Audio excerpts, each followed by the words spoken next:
বন্ধুরা, আপনার বাড়িতেও কি ৬০ বছরের বয়সের কেউ আছেন? বার্ধক্য ভাতার টাকা নিয়ে কি বড় সুখবর ঘোষণা করা হয়েছে? কারা পাবেন এই টাকা আর কারা পাবেন না? আপনার আবেদন অ্যাপ্রুভ হয়েছে নাকি পেন্ডিং অবস্থায় রয়েছে? ব্যাংক অ্যাকাউন্টে টাকা ঢুকবে তো? এই সমস্ত প্রশ্নের উত্তর আজকের এই ভিডিওতে বিস্তারিত আপনাকে জানাতে চলেছি। তাই ভিডিওটি একদম শেষ পর্যন্ত দেখুন, কারণ আজকের ভিডিওটি খুবই গুরুত্বপূর্ণ। তথ্য মিস করলে আপনি কিন্তু পরে সমস্যায় পড়তে পারেন। বন্ধুরা, আশা করি আপনারা সকলেই ভালো আছেন। আজকের ভিডিওতে আমরা আলোচনা করব বার্ধক্য ভাতা নিয়ে একটি অত্যন্ত গুরুত্বপূর্ণ আপডেট সম্পর্কে। বর্তমানে রাজ্যে লক্ষ লক্ষ মানুষ এই প্রকল্পের সুবিধা পাচ্ছেন এবং বহু মানুষ আবেদন করার কিন্তু অপেক্ষায় রয়েছেন। কিন্তু অনেকের মনে এখন একটা প্রশ্ন ঘুরছে, বার্ধক্য ভাতার টাকা কি বেড়েছে? কত টাকা পাওয়া যাবে? নতুন আবেদন করতে হবে কি? পুরনো আবেদনকারীর আবার নতুন করে ফর্ম ফিল আপ করতে হবে নাকি সেই ফর্ম ফিল আপেই চলবে? ভেরিফিকেশন কিভাবে হবে? আর সবচেয়ে বড় প্রশ্ন হলো, আপনার আবেদন বর্তমানে কোন অবস্থানে রয়েছে? আজকের এই ভিডিওতে এই সমস্তের উত্তর আমি ধাপে ধাপে আপনাদের সামনে তুলে ধরব, তাই ভিডিওটি একটু স্কিপ না করে সম্পূর্ণভাবে দেখতে থাকুন। আর যারা এখনও এই চ্যানেলটিকে সাবস্ক্রাইব করেননি তারা এখনই সাবস্ক্রাইব বাটনে ক্লিক করে বেল আইকন ক্লিক করে অল নোটিফিকেশান সিলেক্ট করে রাখুন পরবর্তী ভিডিও দেখার জন্য। আর ফেসবুক থেকে যদি আপনি হয়ে থাকেন বা দেখে থাকেন তাহলে পেজটিকে ফলো করতে ভুলবেন না। বন্ধুরা, বর্তমানে বার্ধক্য ভাতা নিয়ে বিভিন্ন ধরনের খবর এবং গুজব সোশ্যাল মিডিয়ায় কিন্তু ছড়িয়ে পড়েছে। কেউ বলছেন নতুন করে ফর্ম ফিল আপ করতে হবে, কেউ বলছেন পুরনো আবেদন বাতিল হয়ে যাবে, আবার কেউ বলছেন অনেকের নাম কেটে দেওয়া হবে বা কেটে দেওয়া হয়েছে। তাই প্রথমে বলে রাখি, কোনো খবর বিশ্বাস করার আগে অবশ্যই সরকারি সূত্র থেকে যাচাই করে নেবেন। এবার আসি কারা বার্ধক্য ভাতা পাবেন সেই বিষয়ে। যারা নির্ধারিত বয়স সীমার মধ্যে রয়েছেন এবং সরকারি নিয়ম অনুযায়ী যোগ্য বলে বিবেচিত হন, তারাই এই প্রকল্পের সুবিধা পেয়ে থাকেন বলেই কিন্তু সরকারের পোর্টাল থেকে জানা যায়। অনেকেই জানতে চেয়েছেন, আমি আগে আবেদন করেছি, এখন কি আবার নতুনভাবে আবেদন করতে হবে?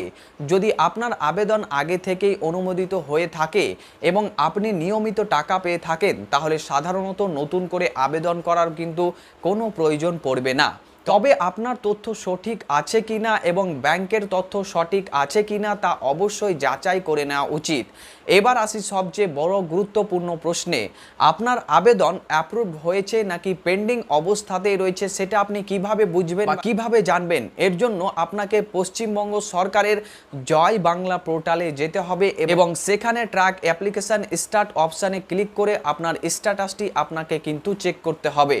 এর জন্য আমি চলুন আপনাকে প্রথমত স্ক্রিনে দেখিয়ে দিচ্ছি যে আপনি কিভাবে ধাপে ধাপে আপনার স্ট্যাটাসটি চেক করতে পারবেন এবং নিজের মোবাইল ফোন দিয়েই আপনি আপনার বিষয়টি জেনে নিতে পারবেন যে আপনার যে গুরুত্বপূর্ণ আবেদনটি সেটি অ্যাপ্রুভড হয়েছে নাকি পেন্ডিং অবস্থাতে রয়েছে। তো চলুন আপনাকে মোবাইলের স্ক্রিনে আমি দেখিয়ে দিচ্ছি, আপনি দেখতে থাকুন। তো অন স্ক্রিনে আপনারা এখন দেখতে পাচ্ছেন যে আমি মোবাইল ফোনে কিন্তু চলে এসেছি। আপনাদেরকে মোবাইল থেকেই দেখাচ্ছি যাতে করে আপনারা বিষয়টি ক্লিয়ারলি বুঝতে পারেন এবং বাড়ি থেকেই করতে পারেন। তো প্রথমত আপনারা মোবাইলে আসার পর আপনার কিন্তু ক্রোম ব্রাউজারে চলে যাবেন এবং এখানে আসার পর আপনি আপনার এখানে সার্চ বাটনে লিখবেন গুগলে গিয়ে ওল্ড এজ পেনশন। দেখুন আমি ওল্ড এজ পেনশন লিখে নিলাম। ওল্ড এজ পেনশন লেখার পর আপনার কাছে কিন্তু প্রথমত একটি ওয়েবসাইট আসবে জয় বাংলা বলে, সেখানে আপনি ক্লিক করবেন। সেখানে ক্লিক করার পর আপনি দেখুন এখানে কিন্তু অনেকগুলো অপশান রয়েছে, যেমন select scheme, you search using এবং ইন্টার বেনিফিশিয়ারি আইডি। তো আমি প্রথমত স্কিমটা সিলেক্ট করলাম। স্কিমটা সিলেক্ট করার পর নিচের দিকে যাবেন এবং নিচের দিকে যাওয়ার পর নিচের থেকে আপনি 2 নম্বর অপশান, নিচ থেকে 2 নম্বর WCD ওল্ড এজ পেনশন, এখানে ক্লিক করবেন। এখানে ক্লিক করার পর আপনি আরেকবার নিচে সিলেক্ট অপশানে ক্লিক করবেন। সিলেক্ট অপশানে ক্লিক করার পর এখানে কিন্তু 3টি অপশান থাকবে, যেমনটা আমি ভিডিওতে আপনাদেরকে বললাম, বেনিফিশিয়ারি আইডি, মোবাইল নাম্বার, আধার নাম্বার। আপনি 3টি যে কোনো একটি লিখে কিন্তু আপনি সার্চ করতে পারবেন। তো আমি আজকে কিন্তু আধার নাম্বার দিয়ে চেক করব, এটাই সহজ, যেহেতু আমার কাছে এখনও বেনিফিশিয়ারি আইডি নেই। তো বেনিফিশিয়ারি আইডি পাওয়ার জন্য আমাকে আধার নাম্বার দিয়ে সার্চ করতে হবে। আধার নাম্বারটা আমি লিখে নিচ্ছি, তারপরে আপনাদেরকে পুরো প্রসেসটি পরেরটা দেখাচ্ছি ধাপে ধাপে। হ্যাঁ, তো আমার আধার কার্ড নাম্বারটি লেখা হয়ে গেছে। এবার আমি সার্চ বাটনে ক্লিক করব এবং সার্চ বাটনে ক্লিক করার পর যে অপশানগুলো আসবে সেগুলো আপনারা নিজের চোখেই কিন্তু দেখতে পাবেন। তো দেখুন আমি সার্চ করার পর দেখুন প্রথমত আমার চলে এলো বেনিফিশিয়ারি আইডি, তারপরে চলে এলো যে অ্যাপ্লিকেন্টের নাম, তারপরে অ্যাড্রেস কোথা থেকে করেছিল এবং তারপরে তার ব্যাঙ্ক অ্যাকাউন্টের ডিটেলস কিন্তু আপনি এখানে অন স্ক্রিনে দেখতে পাচ্ছেন। এখানে ব্যাঙ্ক অ্যাকাউন্টের ডিটেলস থাকবে এবং সবথেকে যেটি ভাইটাল, যেটি দেখার বিষয়, সেটি হলো যে এখানে কি অবস্থায় আছে। তো কারেন্ট স্ট্যাটাস আপনি এখন দেখতে পাচ্ছেন ভেরিফাইড, অ্যাপ্রুভাল পেন্ডিং। ভেরিফাইড কিন্তু আপনার ডকুমেন্টস হয়ে গেছে, কিন্তু অ্যাপ্রুভ এখনও করা হয়নি, তার জন্য পেন্ডিং অবস্থায় রয়েছে। অর্থাৎ আপনি কিন্তু এখনও টাকা কিন্তু ব্যাঙ্ক অ্যাকাউন্টে পাননি। যতক্ষণ না এখানে পুরোটা আপনার অ্যাপ্রুভাল পেয়ে যাবে ততক্ষণ কিন্তু আপনি টাকা পাবেন না। অতএব আপনাকে এরকম যদি আপনার অপশন বা দেখায়, তাহলে আপনাকে এখন কিছু করার নেই, আপনাকে কি করতে হবে, অপেক্ষা করতে হবে। অপেক্ষা হয়ে করার শেষ হয়ে গেলেই কিন্তু এটি অ্যাপ্রুভাল হলে কিন্তু আপনার ব্যাঙ্ক অ্যাকাউন্টে মাসে মাসে কিন্তু টাকা ঢুকতে আরম্ভ করবে। তো এই ছিল ভিডিও, দেখুন এবং পরের প্রসেসগুলো কি কি। বন্ধুরা, গুরুত্বপূর্ণ প্রশ্ন হলো, স্ট্যাটাস চেক করার পর যদি আপনি দেখেন যে অ্যাপ্রুভ লেখা রয়েছে, তাহলে বুঝবেন যে আপনার আবেদন কিন্তু সফলভাবে অনুমোদিত হয়েছে, অর্থাৎ আপনার যাচাই প্রক্রিয়া সম্পূর্ণ হয়েছে। আর যদি পেন্ডিং লেখা থাকে তাহলে ভয় পাওয়ার কিন্তু কোনো কারণ নেই। যেমনটা আমি স্ক্রিনে আপনাদেরকে দেখালাম, একজনের কিন্তু পেন্ডিং অবস্থায় রয়েছে এবং তার এখনও কিন্তু অ্যাপ্রুভ হয়নি। এর অর্থ হলো আপনার আবেদন এখনও কিন্তু যাচাইয়ের পর্যায়ে রয়েছে। সরকারি দপ্তর ধাপে ধাপে সমস্ত তথ্য যাচাই করে থাকে, তাই কিছুটা সময় অবশ্যই লাগতে পারে। অনেকেই আমাকে কমেন্ট বক্সে প্রশ্ন করে থাকেন, স্যার পেন্ডিং দেখাচ্ছে, এখন কি করব? তো এই অবস্থাতে আমরা তাদেরকে কমেন্টের মাধ্যমে উত্তর দিয়ে থাকি যে আপনি এখন অপেক্ষা করুন। অপেক্ষা ছাড়া কিন্তু আপনার কোনো কিছু করার নেই। অবশ্যই যখন অফিসাররা সেটি চেক করবে তখনই কিন্তু আপনার কাজটি হয়ে যাবে।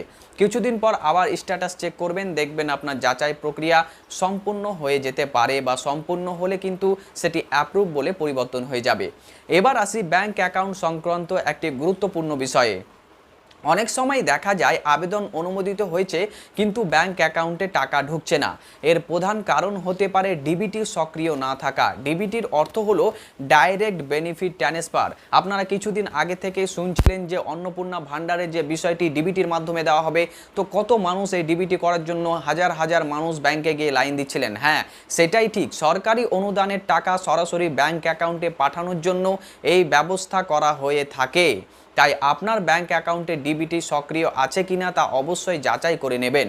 সঙ্গে কেওয়াইসি সম্পূর্ণ আছে কিনা সেটাও কিন্তু একবার দেখে নেবেন, না হলে কিন্তু আপনার টাকা আটকে যাবে। যদি এই তথ্যগুলো ঠিক না থাকে তাহলে আপনাকে কিন্তু টাকা পেতে অনেকটাই সমস্যা হয়ে যাবে। আরও একটি গুরুত্বপূর্ণ বিষয় হলো বেনিফিশিয়ারি আইডি যেটি রয়েছে, যেটি আপনি চেক করার সময় দেখলেন যে বেনিফিশিয়ারি আইডি যে প্রথমেই ছিল, যখনই আপনার স্ট্যাটাস দেখবেন বেনিফিশিয়ারি আইডি অবশ্যই লিখে রাখবেন। ভবিষ্যতে যদি আপনার কোনো সমস্যা হয় তাহলে কিন্তু এই নম্বরটি আপনি কোনো বিডিও অফিস বা এসডি অফিস বা সংশ্লিষ্ট দপ্তরে যোগাযোগ করার সময় এই নাম্বারটি নিয়ে যাবেন, তাহলে তারা দ্রুত কিন্তু আপনার যাচাই প্রক্রিয়াটি খুঁজে পাবে। তো বন্ধুরা, আপনাদেরকে সর্বশেষ আবারও বলছি, নিজের আবেদন স্ট্যাটাস অবশ্যই চেক করুন নিজের মোবাইল ফোন দিয়ে, যেভাবে আমি দেখালাম। এবং সঙ্গে যদি আপনার আবেদনটি এখনও পেন্ডিং থাকে, আপনি ব্যাংক অ্যাকাউন্টের ডিবিটি এবং কেওয়াইসিও কিন্তু যাচাই করে নিন এবং সেটিও আপনি একদম অ্যাপ্রুভ করে নিন। এবং বেনিফিশিয়ারি আইডিটি আপনি আপনার খাতায়, আপনার কোনো জায়গায় পার্সোনাল লিখে রাখুন। এবং কোনো গুজব শুনে আতঙ্কিত হবেন না, শুধুমাত্র সরকারি তথ্যের উপরে ভরসা করুন। যারা সরকারি পোর্টাল থেকে খবর দেয় তাদের কথায় আপনি বিশ্বাস করুন, যারা আপনাকে প্রমাণ সহকারে দেখায় তাদের কথায় বিশ্বাস করুন। তাছাড়া অন্য কারো মুখের কথা কিন্তু বিশ্বাস করতে যাবেন না। বন্ধুগণ, ভিডিওটি যদি আপনাকে ভালো লাগে তাহলে অবশ্যই ভিডিওটিতে একটি লাইক করুন এবং এরকম আরও ভিডিও পাওয়ার জন্য চ্যানেলটিকে অবশ্যই সাবস্ক্রাইব করুন এবং ফেসবুক থেকে দেখে থাকলে অবশ্যই পেজটিকে ফলো করতে কিন্তু ভুলবেন না। দেখা হবে আপনার সাথে আরও একটি অন্য ভিডিওতে। ততক্ষণ পর্যন্ত নিজের খেয়াল রাখুন, সুস্থ থাকুন।